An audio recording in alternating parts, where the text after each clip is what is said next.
হিজরতের দিক।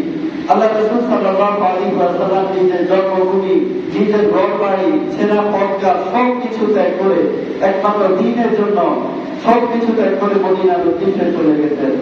যখন তিনি মদিনার উদ্দেশ্যে রওনা করেছেন, তখন তিনি নিজের মাতৃভূমি থেকে তাকিয়ে আক্ষেপ করে বলেছিলেন, আল্লাহর কসম, আমার কাছে জমিনের মধ্যে সবচেয়ে প্রিয় ভূখণ্ড হচ্ছে মক্কা। যদি তোমার অধিবাসীরা আমাকে বের করে না দিত, তাহলে কখনোই আমি মক্কা ছেড়ে যেতাম না। দিনের জন্য তিনি সবকিছুকে বিসর্জন দিয়েছেন। তো আমাদের এখন তার ভৌগোলিক হিজরত করতে হবে না, আমাদের মাতৃভূমি ত্যাগ করে অন্য জায়গায় কি করতে হবে না, হিজরত করতে হবে না। আমাদের জন্য হিজরত রয়েছে। আমাদের জন্য হিজরত হলো আমরা পশ্চিমা সংস্কৃতি এবং সভ্যতা এবং গুনাহের স্রোতে বেশি না গিয়ে স্রোতের বিপরীতে দাঁড়িয়ে নিজের নকশকে যদি কন্ট্রোল করতে পারি, নিজের খায়েশকে যদি কোরবানি করতে পারি, এটাই হবে আজকের যুগে আমাদের জন্য বড় হিজরত। আল্লাহ রাসূল সাল্লাল্লাহু আলাইহি ওয়াসাল্লাম বলেছেন, আল মুহাজিরু মান হাজারা মা নাহাল্লাহু আনহু। প্রকৃত মুহাজির তো সেই ব্যক্তি যে আল্লাহ তাআলা নিষেধ করা বস্তুগুলোকে বর্জন করতে পারে। আজকে হয়তো আমাদের মক্কা থেকে মদিনায় হিজরত করতে হবে না, আমাদের বাংলাদেশ থেকে অন্য কোনো দেশে হিজরত করতে হবে না, কিন্তু আমাদের জন্য হিজরত রয়েছে, আল্লাহ তাআলার জন্য নিষিদ্ধ কাজ রয়েছে, সবগুলোকে বর্জন করা।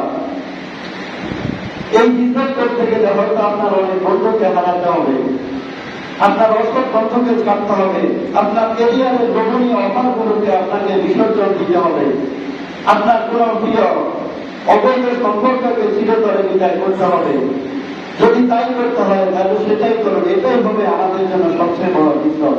সাহাবায়ে কেরাম মক্কা থেকে মদিনায় হিজরত করেছেন, আর আমরা আল্লাহ তাআলার জন্য গুনাহের পৃথিবী থেকে হিজরত করে আমরা আলোর দিকে আসবো, নেক কাজের দিকে আমরা হিজরত করব। এবং হিজরত ইসলামের ইতিহাস অত্যন্ত মর্যাদাপূর্ণ একটি অধ্যায়, যে হিজরতের কারণে ইসলাম যে মক্কায় ছিল উপেক্ষিত, সেই ইসলাম মদিনায় হিজরত করার পরে একটা বিজয় এবং গ্রহণযোগ্য আদর্শ হিসাবে প্রতিষ্ঠা লাভ করে। যে মুসলমানদের মক্কায় ছিল নির্যাতিত, নিগৃহীত, নিগৃহীত এবং সংখ্যালঘু, সেই মুসলমানগণ যখন মদিনায় হিজরত করে, সেই মুসলমানগণ মর্যাদাপূর্ণ এবং সংখ্যাগরিষ্ঠ জাতি হিসাবে প্রতিষ্ঠা লাভ করে। এবং এই হিজরতের পরে মুসলমানগণ নিজেদের একটা আলাদা শক্তিশালী এবং স্বাতন্ত্র জাতি হিসাবে পৃথিবীর বুকে প্রতিষ্ঠিত হন। এজন্য হিজরত ইসলামে অত্যন্ত মর্যাদাপূর্ণ একটি অধ্যায়।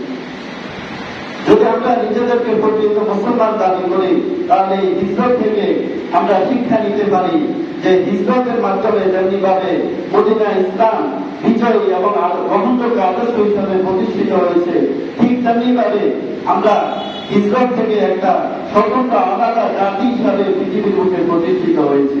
আমাদের জন্য অন্য কোন জাতির, অন্য কোন দেশের সংস্কৃতির অনুসরণ করার প্রয়োজন নাই। আমাদের জন্য আল্লাহ এবং আল্লাহর রাসূলের অনুসরণ আর অনুকরণই যথেষ্ট।